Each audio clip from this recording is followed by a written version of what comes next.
Hi. Hi. Hi. I'm a little loud. Sorry. I'm Sylvie Rinaldi. I'm Karina Tipton. And this is Town Hall Tailgate. Still cheesy. I know. We're cheesy. Tonight was the planning board meeting, and it wasn't a super big agenda, but there was a lot of discussion. Yep, it's May 24th. It's May 24th. Planning board meeting. Guess how long we're going to take? I guess 15 minutes. All right. Because I have some ranting that I want to do. I can't. Sorry. It's not showing up yet? Well, So wait, so we're not live? Okay.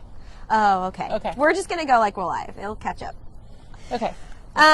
So let's go through the agenda, I guess in the order, because there was some good stuff on it. But one thing that was not on the agenda, which I think that we should note, because it's just notable, it was in discussion, is the quick check, because that was not on the agenda tonight. Right. There was a question from a member in the audience at the very beginning section about quick check and where it was in the process. And so they have 14 variance requests as part of their application. So first they have to get the town building inspector, code enforcement officer, which is Jim Farr, to give his opinion on that. And then they also have to go to the zoning board of appeals. Right. So the next zoning board of appeals is scheduled for, I think, the middle of June, but we won't know if they're on the agenda or if they're going to be on that. So right now it's just kind of in process. There's no action items right now for animal control. Yeah, it's a really nice van. Yeah. Yeah. Is it the new one? I think it's the new one. Oh, good. Yeah. So for all those wondering about the quick check, that's where we are. It's just waiting to find out what variances they're going to request and what zoning board of appeals meeting they will go to. Yes. All right, so let's go through the agenda. Okay, the first thing was Autumn Sky. They're wrapping up their application. They've been in front of the planning board a lot of times. So they were just doing an update to plans. This was a public hearing also. They closed the public hearing tonight, and we expect that they're going to finalize the plans at the next planning board meeting. Right. So just to recap for those who don't know, Autumn Sky is a warehouse on 208 past Bailey Road on the left, headed towards Walden. And this is really the final touches. In the last meetings, they were just primarily talking about like design, like in landscaping. The colors of the building. Yep, the colors of the building, and also what trees that they were going to protect. And one of the things that came up in this, which I thought was actually a good question, they were talking about the facade that is going to be facing 208 on the warehouse and what that was going to look like. And the lawyer for the planning board had noted to the applicant that there are architectural design standards in the Montgomery codes. So the question that I had is, why are the applicants like waiting to get to the planning board for them to then tell them to look at the code? Like, why aren't they proactively reading our architectural design codes and then updating or creating from scratch their designs from that? I guess I missed that. I think that's a really good question, and it's probably one that maybe the planning board should. I feel like there's a checklist. I've never submitted anything to the planning board, but I do think there's a checklist, and I'm wondering if it would be nice to just be like, did you look at this reference before you can hand something in? I know that... Like a cheat sheet for the applicant, like make sure you've gone through these 150 Right. And like, I'm a consultant, right? Like, it can get really expensive when you have to go to meeting after meeting after meeting after meeting. And usually when you have a contract, you only anticipate a certain number of comments. And so the fact that these consultants are actually putting forward these packages without consulting the town board requirements. Right. Like, I think that's a disservice to their clients. Yeah.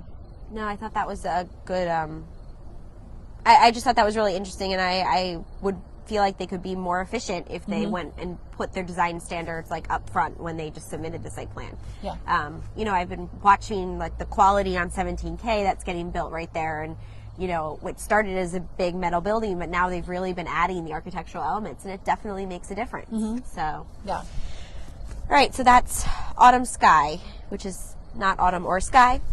Next. In fact, a warehouse. A warehouse. Yes. Mirabito, which I Mirabito. unfortunately accidentally keep calling Mirabito because I like to say every syllable in the order that it is presented to me. In my head, I say Mirabito, and then out loud I say Marabido. You're better than me. Yeah. This was the second public hearing session. They showed up without a lot of information, new information for the public. They just kind of showed up to engage with the planning board, was my impression. Yes. This is the propane storage facility that is proposed to be on Beaver Dam Road, right past 84, headed towards Neelytown on the right, on the other side of the farm, not on the farm side, but on the opposite side. And in the last public hearing, this is the one that we were like, we had a lot of people from the public, 12 people spoke, including 2 children, and there was many questions that were asked. And one of the points that was made by the planning board is that the applicant had to answer the questions of the planning board and answer the questions of the public. That was stated in the last meeting. And when the applicant came today, they did not answer any questions. They only said, we wrote a letter to the planning board, which they did not present the content of, and we wrote a letter, and I think the lawyer of the owner of the company wrote a letter, which they did read. The lawyer of the property owner presented a letter in which they said that if they didn't close the public hearing tonight, they would be applying unequal application of the zoning codes. Which I don't know what that means. I think it was big talk. Yeah. I mean, really, I was so frustrated, and I asked in the public comment period if they could review some of the answers to the questions that they had to the public, and they didn't. The applicant did not answer any of the questions. Mm-hmm. So I asked a few more questions that I had noted, and one of them, because I go home and I think about these things. Yeah. Right? One of the questions was about the trucks, because I've really been thinking about these trucks on Beaver Dam Road, and in the original proposal, they had stated that it would be 1 delivery truck per day, and it would be now 5 days a week, not 7, which they changed. Right. But I was thinking, is that the business plan? Is that what it's going to be forever, is 1 truck? No. So I asked in the public comment, how many trucks is the max capacity that you're anticipating? And I feel like they skirted around this. I'm not sure if you caught this, but I think what they said, and we might have to go back and watch the tape, I think what they said is that's the projection for the first 2 years of operation. Okay. First 2 years, right? They didn't say anything. So who knows? I mean, if they've got a projection for 2 years, theoretically they've got a projection for 5 years and for 10 years. Well, they've been doing this other places, so it's they would know what the process. Yeah. Right. If you're going to put in the propane storage and put it in invest, you want to grow your business. So I want to know what the max capacity is for how many trucks can fill up from a 30,000 gallon tank. Mm-hmm. Is it 10 a day? And then you bring in the big truck every other week? Right. I don't know the answer, and they would not state that. I asked it in so many different ways that I could think of, and they wouldn't answer my question. Other people asked it in different ways too, how many customers do you have in Montgomery? So we could assume a base understanding. I was it's propane in, propane out, right? What is your projected use? Yeah. Every time your tank is empty, you're going to bring another truck. So what's that frequency? Right. But so I did not. I thought that wasn't that helpful. We also just brought up a couple more things. You had some really great comments in the public comment session. Oh, did I? Yeah. Karina wanted to know if they had done any research on the mastodon that they found next to where the propane tank is being proposed, and I've been hearing that that's not lore, there really was a mastodon right in that area. Mm-hmm. That's so cool. It's really cool. Montgomery has so many mastodons, and I think that's what our seal should be. It should just be a mastodon and a farm tractor, right? Wouldn't that be great? I think we definitely need a mastodon on the town. I think so too. Anything else on this one? Oh, let's just... Yeah. I have something else. Yeah, I think so. I have something else. Yeah. And we noticed this at the last meeting, but the applicant's consultant was pretty combative, which is fine. I mean, it's a decision that you make when you stand up in front of a public meeting and you open your mouth, how you're going to portray yourself and your client. This person is portraying himself as pretty combative. And I don't mind that they get a little bit frustrated at all of us, little ladies asking questions from the audience, whatever, that's fine. But what I took issue with was that they're combative with the planning board. Yeah. And like to the point where a member of the planning board was explaining to them, she's been asking since the beginning of these site plans, it's the law that if you have incidental maintenance uses, you have to have a parking spot for that person to park in. And they've just been pushing back on it. And it kind of culminated today. He actually said, and I wrote it down, it's a waste and a disturbance, but if the board requires it, we will put it in. And he just missed the point. It's not the board requiring it. Would you like to? You said it so much more nicely than he said it, because he really said it with this. Well, because you know what? Every day I wake up and I'm like, how am I going to open my mouth today? And I don't usually choose combative. So. Yeah, I mean, I think I would go so far to say he was pretty rude.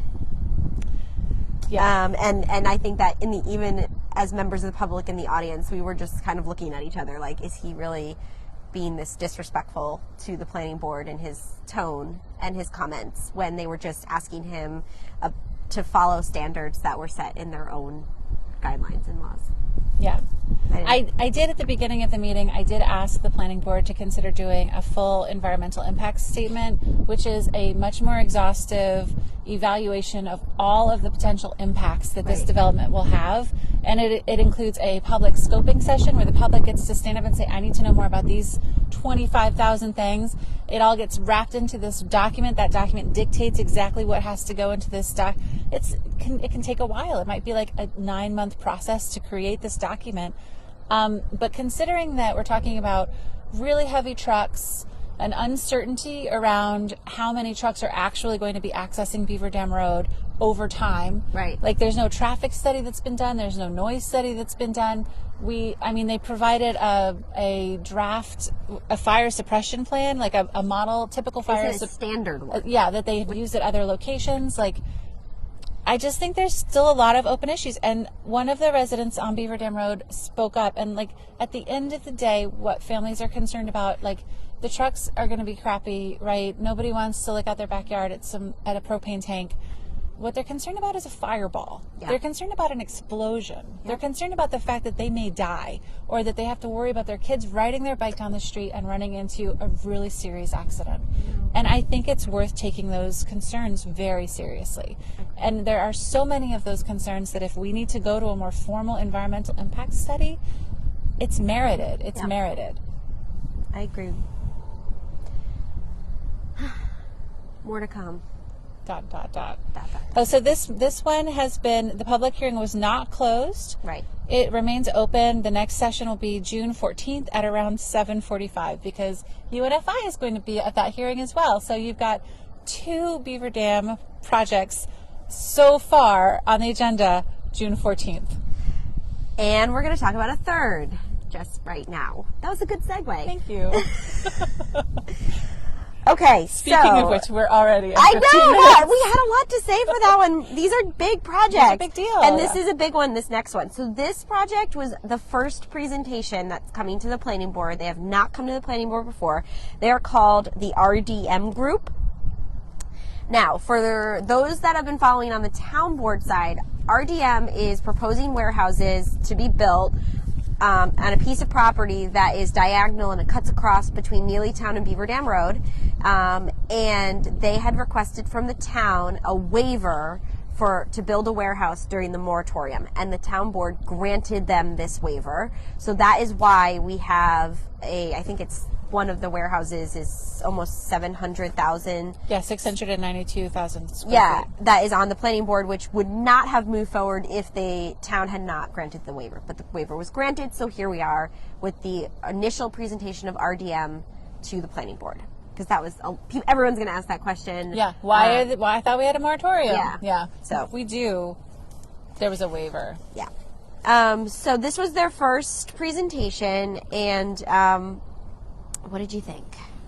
So one thing that I thought was interesting. So this project had been in front of the planning board 10 years ago. Yep. and they had moved forward to the draft scope for the EIS. So they'd already gone through the public process. They had made the list of all the questions that needed answering. And they basically, and this is a long process, it's kind of onerous. They basically said to the planning board, we want to do that long-term process, which I thought was like a pretty savvy negotiation move. Like, let's just go in, eat your medicine. Like, eat your medicine right now. And I thought that was like an olive branch. Yeah. Like, we'll go through this process the long way. Right. The other thing that I thought, though, is that what they presented was not what the town board granted a waiver on. Yes. The moment that plan came up, my eyes were like widened, like, wait, that was not what the waiver is. And now, granted, when they did the waiver, they did say there was like the site plans that they presented were just some, like, mock-ups. They weren't really... They were the plans from 10 years ago, I think. That is they what it just was. slipped them into the waiver application. So I did expect some changes. But one of the most major changes was that they added an entire piece of property with trailer parking that was not in this moratorium waiver. Like 300 spots for trailers. 300 spots. And so, just to give you an idea of where this parcel is, it's a diagonal parcel that starts on Neelytown Road and it cuts the corner between Neelytown and Beaver Dam. Yeah. It cuts the corner, and it's got frontage on Beaver Dam as well. Right. So they in the waiver process, they were talking about keeping the warehouses kind of far away from Beaver Dam Road, and that's what I looked for right away. Like, how much is this going to impact Neelytown versus how much is this going to impact Beaver Dam? Right. So what they've added is another parcel fronting on Beaver Dam Road, and that's where they want to park 300 tractor trailers. And they're saying that it's going to be accessory overflow use for those warehouses, which means we've been talking about these middle of the night UNFI trucks. It's going to be middle of the night trucks parking in that lot. Well, so I had so many questions about this. What is the difference between trailer storage and like a parking lot as you wait for your turn to unload? I don't know. Okay, because I feel like we were going back and forth on this. When they say, to me, when you say trailer storage, and maybe I just don't know the definition or how to apply it, trailer storage is like, we're not using these 300, I got out of the screen because I was excited. We're not using these 300 trailers, so we're just going to park them here, versus like a holding lot for trailers, for trucks that are waiting to unload. But the reason this came up, and I have to go back to my note on this, was that their lawyer specifically said that they had a pre-application meeting with town officials, and the town officials asked for the trailer parking. Yeah. Requested additional parking to solely support this project. So the town officials had a private meeting with this applicant before they applied for the waiver. Right. And said, you should add these things to your package, and you'll be more likely. I didn't understand if it was before the waiver for the town board or if it was before the site plan at the planning board. Yeah. Because if it was before the waiver hearing, then that information should have been included in the waiver request. Correct. Yeah. They were up front with it for the site plan, that they had this pre-application, but they didn't go through what else was covered, what town officials asked for.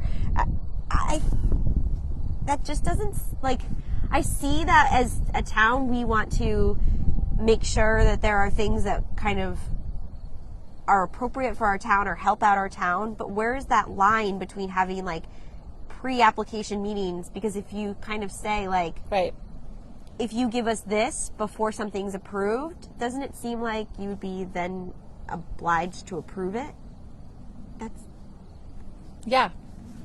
I think that's the undertone of the meeting. Yeah. The other thing is that I recall during the waiver meetings for the town board, it was made very clear that because we're in the middle of a comprehensive plan process, because RDM was asking for a waiver for speculative warehouses with no tenants approved, that this was just like, hey, we just really want to build right now. Also, they didn't have any of the landowners, like, they were making the waiver request. The person that owns the property was not involved in this waiver request at all. Right. So all of that, there came out like some pretty detailed, like, maybe not specific conditions, but some expectations. And one of those is that this development will meet the intent of the comprehensive plan. Right. And just thinking about that lot, that extra lot, it goes right up along Route 84, and it's a huge hill. Right. It's a huge hill. It's like forested, like, well, it's got a lot of stuff on it. But and there's a well on there.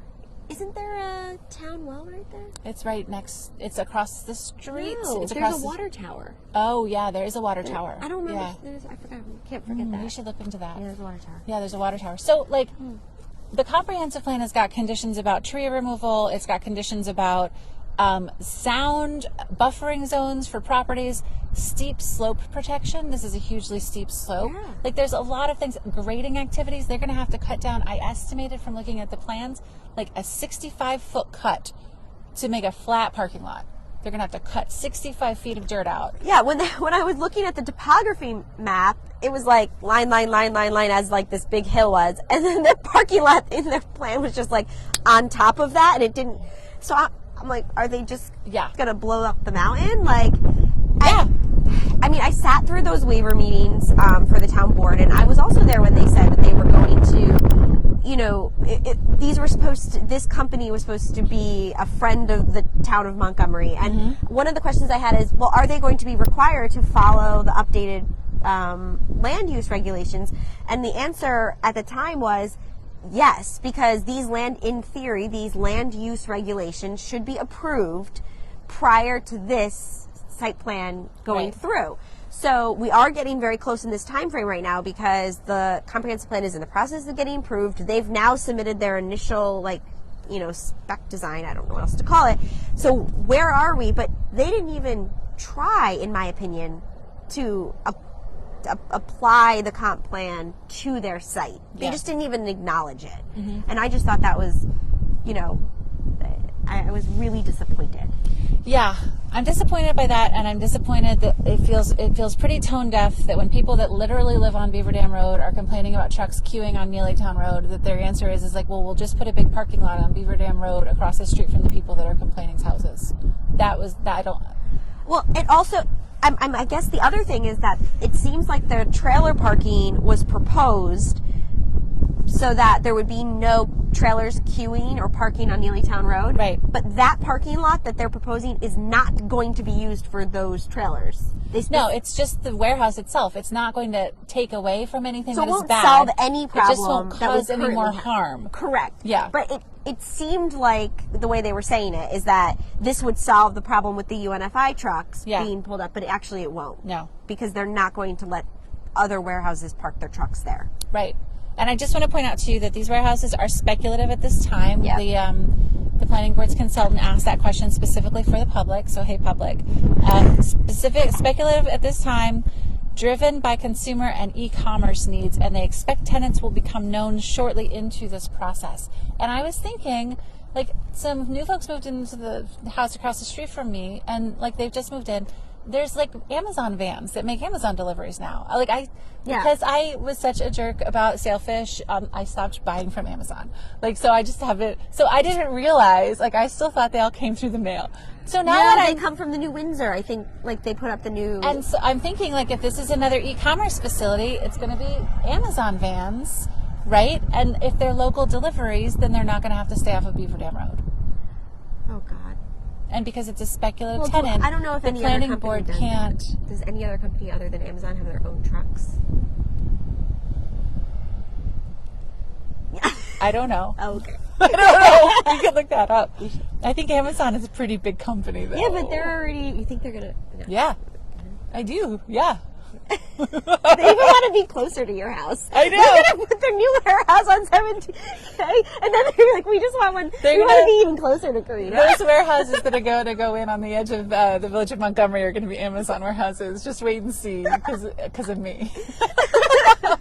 Sorry, everybody. They're not. We made that up. That's not real. All right, that I think covers the majority of this meeting.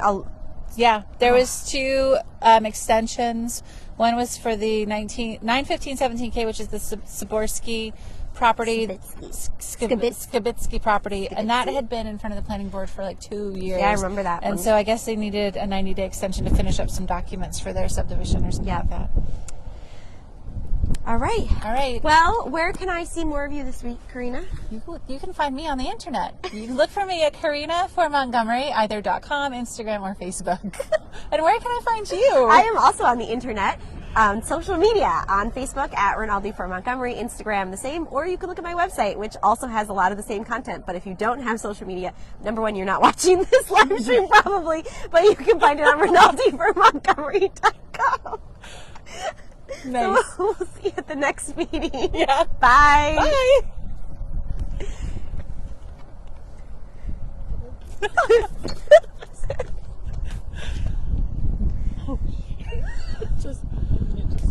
Am I still on? I don't know. Yeah, you may be. Yeah, Okay. you're still on. I should sing something. We missed Dawn Burger.